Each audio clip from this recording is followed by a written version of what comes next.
I hope everyone is hale and hearty. Today I'm going to discuss a very common topic that has become a buzzword of today, and that is, can you guess it? No? Okay, that is anxiety. Now, all of us are in the, one way or the other way, we are in anxiety. Anxiety attack is there, and you must have heard nowadays children really speak about the anxiety.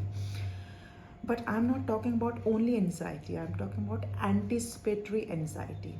What is anticipatory anxiety? I think before telling you about this anxiety, I should narrate a small story to you. I hope you will like it. Now, in the story, there is a frog. Actually, the frog is sunning himself on a lily, on a petal of lily, and just enjoying his day. And then he saw there was a caterpillar that was coming on his way. And the caterpillar, the way he was walking it, the frog was really marveled. उसने सोचा कितना ये 100 centipede 100 legs पे walk कर रहा है, and he was really impressed by his majestic gait. He thought about himself, the frog thought about himself, that he's just a leaper. He walks or jumps only on his 2 hands and 2 legs. And he was a little bit jealous also, and he thought what a great centipede is, because he walks so majestically and he walks so nicely. He was really surprised at his gait and how he could coordinate all his 100 legs, and he was much curious about it. And out of curiosity, he asked the centipede, Mr. Centipede, in a very obsequious tone, flattering tone, he asked him, Mr. Frog, would you please, Mr. Frog asked Centipede, Mr. Centipede, would you please enlighten me how you really walk and coordinate and synchronize your walk on 100 legs? Centipede listened to this, great words, flattering words. He was really impressed and felt himself on the top of the world. And he just thought for a minute, and then he very reverently answered Mr. Frog. Mr. Frog, thanks for your kind feedback, but let me think about it. That how I walked, and he kept on thinking about it because he wanted to give a very good answer to Mr. Frog, and he kept on thinking about it, how actually he walked, because he had never thought about it, because it was very natural for him to walk. And then he started thinking a lot. The more he was brooding it, the more complicated it became for him. But anyhow, he stopped thinking and he said, okay, let me show you. And now he had been thinking hard that how he could channelize all his legs and his mind in adjusting this 100 legs. The moment he started walking, he tumbled down. But anyhow, again, he thought about it and tried, to make a strategy in his mind and wanted to walk again. Again, his legs got entangled, and again he fell off. Now he was a little bit worried because he had never thought about it and he had been walking so nicely. So somewhere his embarrassment changed into frustration. And again he kept on thinking about it, and the more he thought, the more complicated it became for him.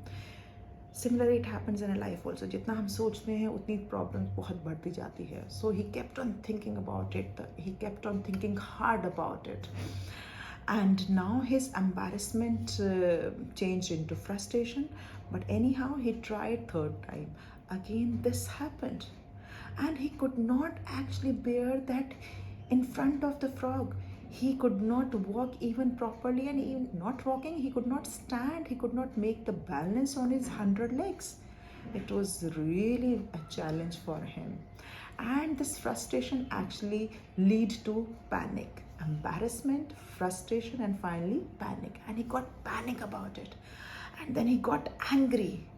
In anger, frustration, and panic, he answered Mr. Frog, you, Mr. Frog, don't ask me these kind of silly things. I don't want to answer all these things. This is your very stupid question. And he just reprimanded the frog. He chided the frog, and then he moved on his way, walking very, confidently. Now just see, when he forgot about this thought of how to walk, he walked very nicely and without having any obstacle and without tumbling and entangling his legs, he just walked over. Similarly, it happens in our life. The more we brood, the more we think, the more we indulge in our overthinking process, we cannot do our work. And this is called as anticipatory anxiety. The message is basically for the parents, those who create the atmosphere, the environment of anticipatory anxiety in the children's mind. Whenever the exams come, say, oh, you have exams, you have to get this better score, you have to do this, you have to do that, and so many other problems come over there. Now, when we talk about the frustration and the anger, the result is always disastrous. So overthinking results in frustration. So what we have to learn, what is the message of the story? First is, don't ever get flattered when others say nice things. We feel ourselves on top of the world, right? Second is, the more you brood, the more complicated the things become. Third thing, which is very important, just keep on flowing with the passage of time. With the time, don't panic about the situations, about the things. And the more you think about the future, what will happen, what will be the result, the more panic you'll be into, more panic and anxiety. So do your best with your best ability. And when you are doing your best with your best ability, you'll like a centipede, right? Not, you'll be like the centipede before and after, but not during that process. Because when you are going through the process of brooding and thinking, you'll find that you are completely confused and you'll not be able to actually do your work, which has been assigned to you, in which you are actually very much efficient. So anticipatory anxiety kills our initiative, kills our ability also to do the things in a very natural manner. Most of the time, parents, they often complain that their child does better at home, but he's not able to do better in the exams. The reason? The reason is they become the victim of anticipatory anxiety. How the exams will be, will they be able to score? There is so much of pressure and the over brooding, the overthinking that results in a negative way. So it is important that we have to do our work in a very cool manner in the present, not having any kind of anticipatory anxiety. Exams are coming, and I just don't want that students, they should panic, they should be worried about how the result will be, how the exam would be. You have to just do your best. When you're doing your best, the exam will be always good and the results will be marvelous. Thank you.